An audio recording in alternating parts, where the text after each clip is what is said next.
Pemirsa, liputan khusus kembali menyapa Anda. Pemirsa, Kabupaten Kudus mengalami kendala salah satunya dalam pemanfaatan DBHCHT yang dibatasi oleh PMK nomor 7 tahun 2020 dan juga PMK nomor 215 tahun 2021.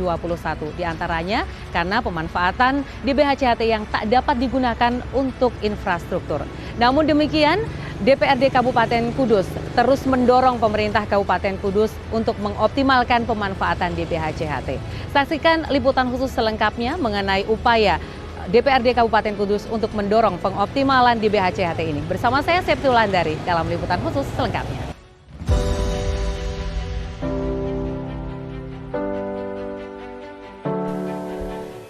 Kabupaten Kudus menerima dana bantuan hasil cukai hasil tembakau atau DBHCHT cukup besar pada tahun 2022, yakni sebesar 174 miliar rupiah.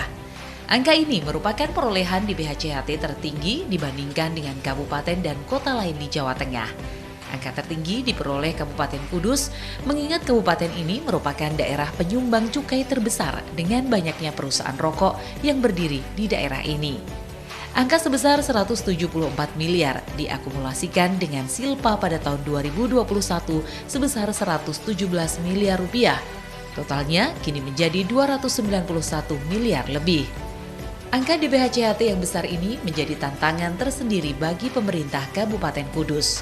Hal ini karena pemanfaatan DBHCHT harus mengikuti peraturan Menteri Keuangan nomor 215 tahun 2021. Untuk menekan, tujuannya menekan peredaran pakai legal.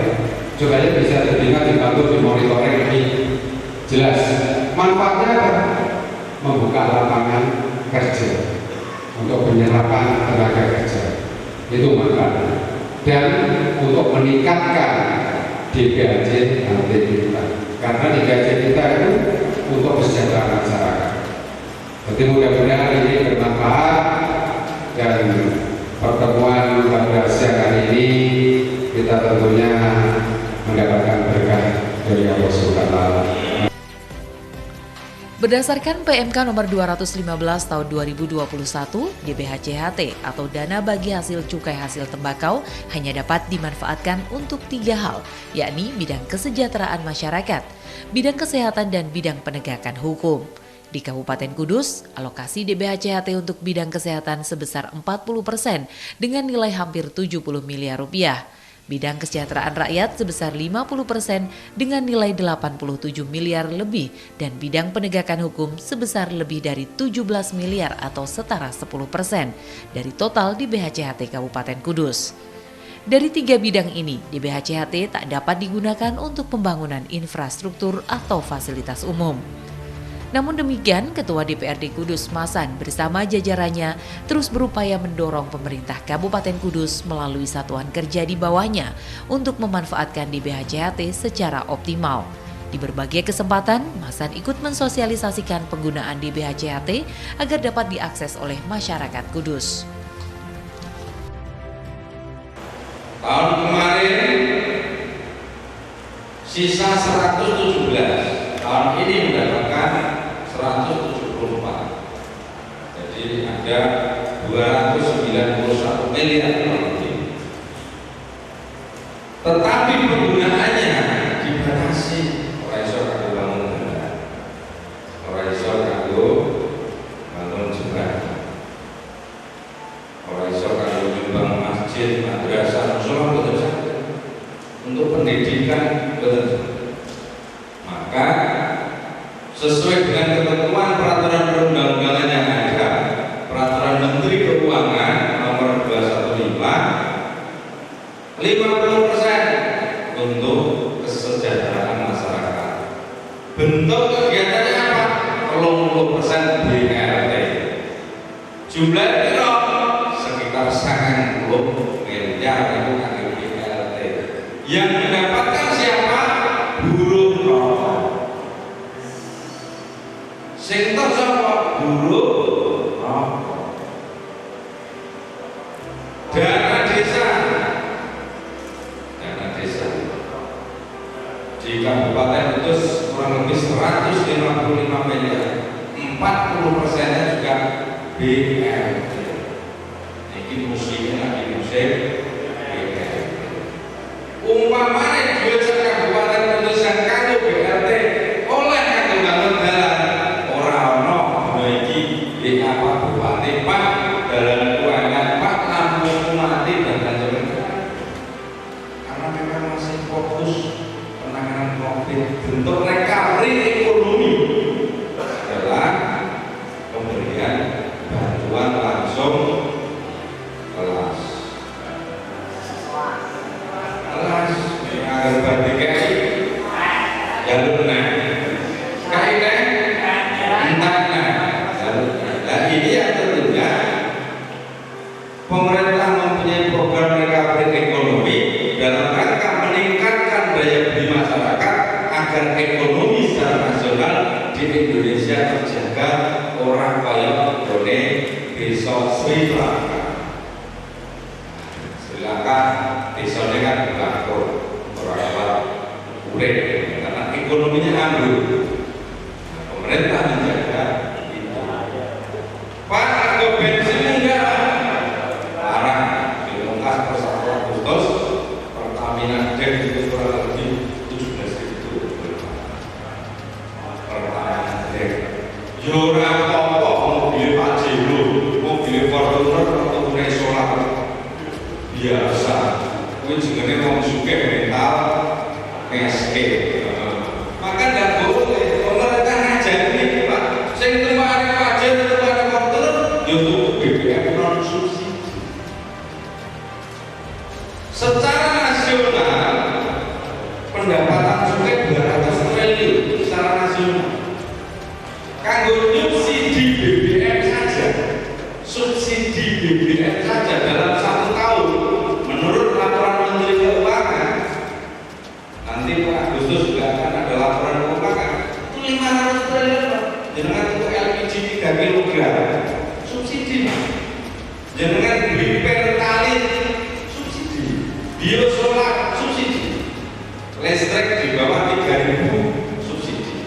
Jadi nah jenengan ini urip ning Indonesia rumah saya rata apa jenengan dari subsidi. Jadi sing gunakno LPG 3 kg kuwi subsidi. Ini bentuk pemerintah dalam rangka nyenengno warga. Pak, bensin kok orang zaman biyen jadi murah, soal ambruk negara. Ndak kuat, kok iso bangun negara lain. Ini upaya pemerintah dalam rangka menjaga stabilitas harga, menjaga stabilitas ekonomi. Ini yang dilakukan. Kabupaten Kudus bagaimana? Hal-hal yang bisa dilakukan oleh pemerintah Kabupaten Kudus menjaga inflasi dan lain sebagainya. Ngomong-ngomong tentang ini bertanya. Gampangannya ini, gampangannya di Kabupaten Kudus supaya warganya senang, dalane apik, lampune urip kabeh, jembatan sing rusak dibangun. Ini kita upayakan Pak Bupati dan saya pergi ke Menteri Keuangan agar penggunaan dana BPJS ini oleh kanggo infrastruktur, oleh pembangunan. Kita sedang terus berupaya seperti itu karena aturan ini setiap tahun berubah.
Sampun ngertos masalah cukai?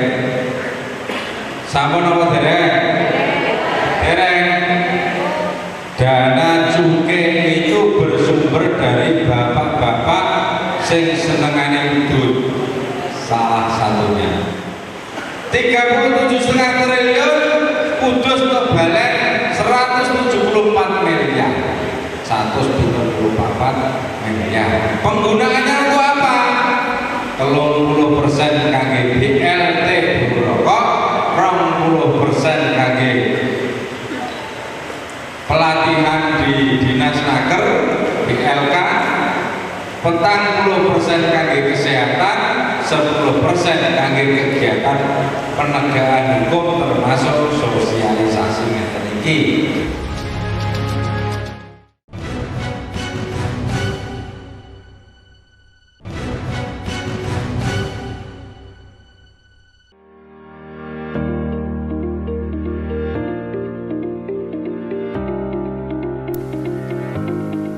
Di berbagai kesempatan sosialisasi, DPRD Kabupaten Kudus juga mendorong masyarakat untuk aktif memanfaatkan setiap anggaran yang memungkinkan untuk digunakan demi kesejahteraan masyarakat.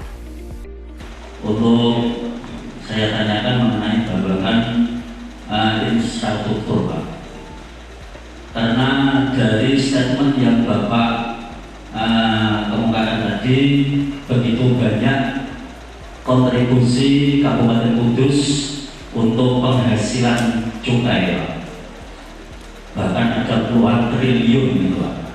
Dan kita tidak bisa memaksimalkan untuk kesejahteraan masyarakat Kudus sepenuhnya dikarenakan ada suatu peraturan dari pusat yang harus kontribusi kepada pusat. Pertanyaan saya, Pak, apakah tidak ada inisiatif cara-cara untuk mensiasati guna untuk membangun jalan-jalan yang rusak, Pak? Jujur saja, masalah kecelakaan yang menyebabkan orang sakit dan masuk rumah sakit hampir 60% itu disebabkan oleh jalan-jalan yang rusak. Jadi alangkah baiknya kalau kita bekerja sama dan memberikan solusi-solusi kepada masyarakat pemerintah pusat berkenaan dengan dana yang disebutkan tadi untuk disiasati supaya bisa membangun infrastruktur yang ada di Kabupaten Kudus ini, Pak. Usulan seperti membangun fasilitas anak-anak muda atau anak-anak, misalnya ini kan lapangan, Pak, lapangan di Timur Indonesia ini kan tidak begitu terkelola. Nah, itu bagaimana caranya bisa lapangan ini bisa jadi bagus, baik, dan itu akan sangat positif sekali untuk anak-anak muda, anak-anak usia ini kan bisa ada tempat bermain. Untuk bengkok desa yang sudah dibuat untuk peribadatan itu bisa dibuatkan sertifikat atau tidak? Karena saya mengharap sekali, dulu saya sudah Pak Iki sudah di sini. Awal-awalnya Pak Iki jadi Pak Lurah, saya menyampaikan, Pak Yo, bengkok desa yang sudah dibuat untuk peribadatan itu bisa disertifikatkan. DPRD Kudus terus mengawal dan memastikan penggunaan di BHCHT. Meski tak dapat digunakan untuk infrastruktur, di BHCHT tetap diupayakan bermanfaat secara maksimal untuk masyarakat Kudus. Terus masalah fasilitas lapangan, kalau memang lapangannya kurang apik, jalur bantuan ruangan, boleh. Kita di kurang, jalur Pak Hendri. Pak Hendri kurang didik, jalur aku kurang didik, jalur aku. Clear, beres. Bengkok tadi sudah dijawab Pak Bupati, sertifikatnya bisa. Kalau itu dihibahkan ke yayasan harus ada alek, harus desa menghibahkan. Tetapi prosesnya sulit karena mengurangi aset desa. Mengurangi aset itu rodo ribet, kangelan. Lebih baik itu tempat umum, sertifikatnya tetap menjadi asetnya desa, penggunaannya untuk masyarakat umum. Betul Pak G? Jadi sertifikatnya tetap bisa, tetapi tidak nama dari yayasan atau masjid tempat ibadah. Betul Pak Agus, sampun mengertas ya. Terus Pak Haji Muhammad Syafi'i, dia lewis tak kandani Pak. Oke, ngomong deh. Bupati ini mesop wae sejuta orang mungkin iso. 70 miliar Pak, 350.000 niku wau sing diceritakan Pak Bupati. Niku sekabupaten Kudus pun entek 70 miliar. Maringi guru madin 350.000 berjenjang sampai 1 juta itu sekabupaten Kudus anggarannya 70 miliar. Nek ping sejuta paling ora kudune ana duit 200 miliar. Biyen wis tak critani iki ketara jenengan biyen ra mlebu. Gara-gara guru lagi. Tapi ora apa-apa wis. Iki hanya cerita. Nah, jadi kenapa yang kemarin 1 tahun untuk 1 juta? Karena tahun 2018 kebetulan saya waktu itu ketua DPR juga. 2018 tidak dicairkan oleh bupati sebelumnya, tidak bisa cair karena bantuan tidak bisa berturut-turut. 2018 ora cair, maka 2019 diberikan 1 juta. Nonton Pak G. Lah niki mangke umpamane kok ana calonan bupati nek ana cerita bakal Ibu Madin dikai 1 juta, jenengan teng kantor DPR kepanggih kula tak critani. Kira-kira mampu tak? Ngoten nggih. Kula dadi DPR wis ping 3. Anggaran pun ngelotok pun apa jadi cara bagi-bagi duit niku pun wah. Ngoten Pak nggih. Makane aja gampang karo cerita. Belajar bagaimana supaya anggaran sekabupaten Kudus ini untuk apa saja kami bisa jlentrehake. Dilalai Pak Hartopo jadi bupati pas wayah Covid, luwih rekosone. Transfer kok pemerintah pusat dikurangi banyak sekali Pak, dipotong. Namanya refocusing yang dipelesetkan menjadi rekopusing. Nah, Pak, mari pusing Pak, dikurangi dari pemerintah pusat. Walaupun begitu, Pak Hartopo tetap kenceng, guru madin harus tetap diparingi. Guru madin wajib diberikan anggaran waktu itu 60 miliar bangun jalan ora iso, guru madin tetap dikai sudah miliar. Lho ngene iki piye Pak? Ini tak ceritani karena jenengan bolok kare kula. Betul ya? Jadi ini sudah menjadi perjuangan Pak Bupati dalam rangka tetap bagaimana guru madin itu tetap diberikan walaupun tidak sesuai dengan 1 juta, tetapi juga menjadi temuan dari BPK bahwa diberikan secara berjenjang. Berjenjang itu 1 juta, 200, 500, kalau saja. Oke, Kader terima kasih.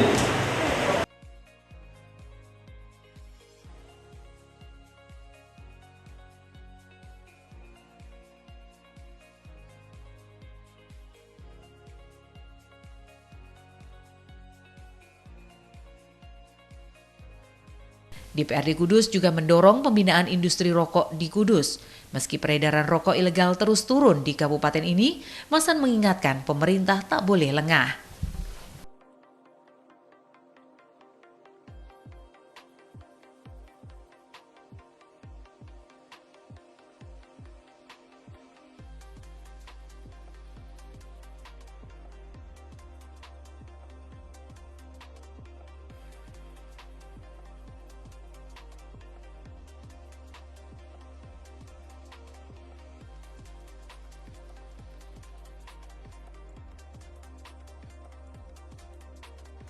Untuk rokok ilegal sendiri Pak, di lapangan kondisinya, di kondisi existing yang ada di Kudus ini bagaimana Pak? Apakah masih ada rokok ilegal? Rokok ilegal yang ditangani oleh Kejaksaan Negeri Kudus ada, cuma yang mengedarkan bukan orang Kudus. Dan kemarin diinfokan kepada kami bahwa ada penangkapan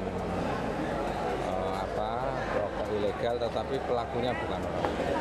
Jadi alhamdulillah Kudus dengan banyaknya sosialisasi yang kita lakukan kepada masyarakat, tentunya alhamdulillah tidak ada rokok ilegal yang bersumber dari orang Kudus, nggak ada. penegakan hukum Pak pada tahun ini yang sudah dilaksanakan, selain adanya sosialisasi, apakah ada bentuk lain yang dilakukan? Operasi yang dilakukan oleh Satpol PP langsung ke pasar-pasar, ke warung-warung, itu juga sudah dilakukan dan hasilnya nihil alhamdulillah di Kudus. Maka tentunya dari yang dilakukan ini kan sinergi dari APH, dari Pol PP, sosialisasi dari Kominfo, dari Pol PP juga melakukan itu. Ya terus kita lakukan agar menekan peredaran rokok ilegal dan tentunya menaikkan pendapatan negara. Ketika rokok ilegal itu bisa ditekan, maka tentunya pendapatan negara, orang akan beli rokok yang ada cukainya, secara otomatis pendapatan negara akan naik.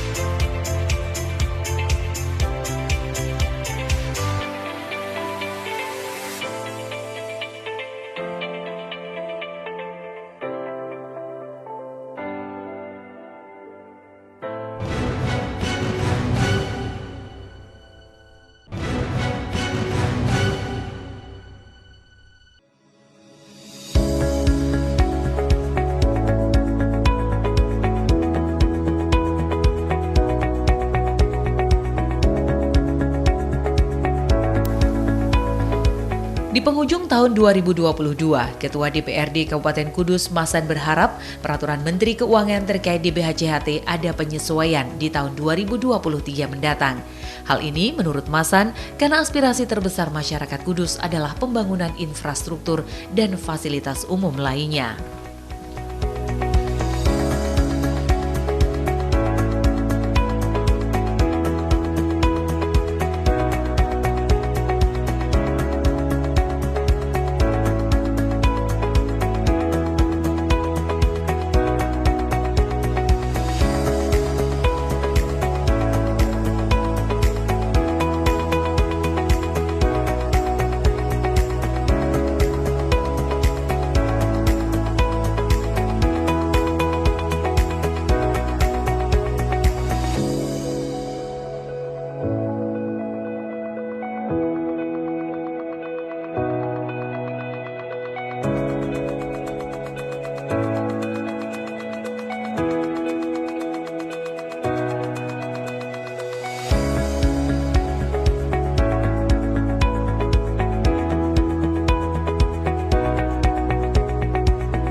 DBHCHT itu penggunaannya diatur oleh PMK 215 yang setiap tahun aturan itu terus berubah. Tapi sampai dengan hari ini belum sesuai dengan aspirasi masyarakat Kudus. Jadi bagi hasil cukai yang kita tahun ini mendapatkan 274 miliar kurang lebih, dan tahun kemarin sisa 117 miliar. Artinya apa? bahwa kenapa sisanya terlalu besar, karena penggunaannya dibatasi oleh peraturan Menteri Keuangan yang pada pokok penggunaannya belum sesuai dengan keinginan masyarakat.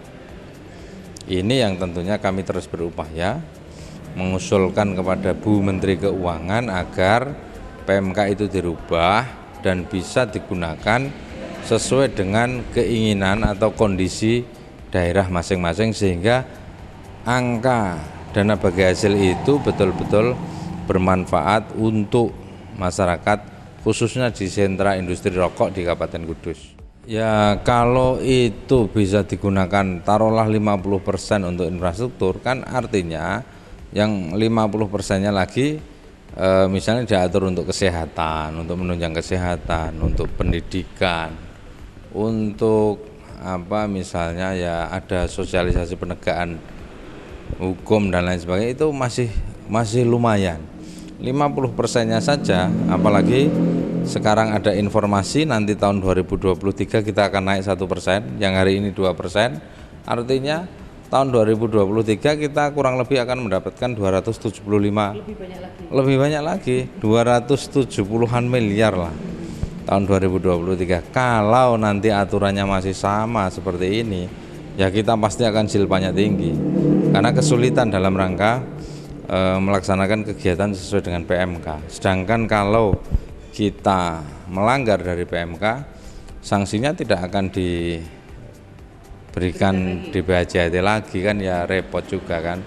Nah, sedangkan di bawah, di masyarakat sekarang ini 2 tahun pandemi, untuk pembangunan jalan, untuk infrastruktur kita agak keteteran ini, sehingga masyarakat aspirasinya memang infrastruktur. Jadi kalau nanti PMK di tahun 2023 berubah dan boleh untuk infrastruktur, ya kami sangat bersyukur. Karena apa? 2 tahun fokus pada penanganan COVID, dan nanti di APBD 2023 kalau memang boleh, ini bagian dari bagian dari stimulus yang luar biasa untuk pembangunan infrastruktur di Kabupaten Kudus. Untuk Kesmas 30%-nya itu kan untuk BLT. Sedangkan logikanya mereka itu yang boleh dikata sudah mapan kehidupannya, karena sudah menjadi karyawan atau sudah menjadi buruh rokok. Dan hanya diberikan untuk buruh rokok? Ya, itu diberikan untuk buruh rokok mayoritas, ya sekitar 90% lah, yang 10% untuk masyarakat umum.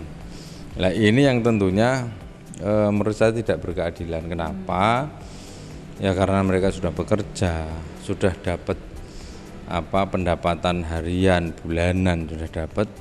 Ya tentunya kalau berbicara untuk stimulus ekonomi masyarakat, ya memang yang terdampak COVID itu kan ya banyak sekali, bukan hanya buruh rokok. Kalau buruh mereka sudah jelas, orang yang kena PHK, orang yang kena kehilangan pekerjaan, ini kan yang tentunya sebetulnya yang perlu kita bantu. Walaupun di sisi lain, di sumber pendapatan yang lain juga kita sudah alokasikan itu, bantuan modal misalnya, terus BLT yang bersumber dari dana desa itu juga sudah kita dialokasikan untuk masyarakat yang memang tidak mampu. Tetapi di kondisi yang menurut kami di Kudus ini sudah normal, sudah COVID sudah sangat terkendali, ya semoga saja ini terus COVID dari pandemi menjadi endemi, dan peraturan Menteri Keuangan tentang penggunaan DBHJHT ini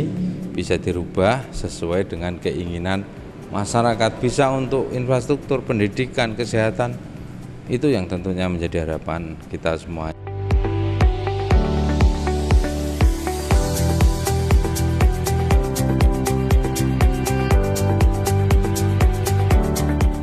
Pemirsa, ada banyak upaya yang dilakukan oleh DPRD Kabupaten Kudus untuk mendorong pengoptimalan DBHJHT di Kabupaten Kudus. Salah satunya adalah sosialisasi ke masyarakat, kemudian pembinaan industri, dan juga bagaimana memanfaatkan secara optimal untuk kesejahteraan masyarakat. Saya Septul Andari dan juga kerabat kerja yang bertugas undur diri. Sampai jumpa di liputan khusus selanjutnya.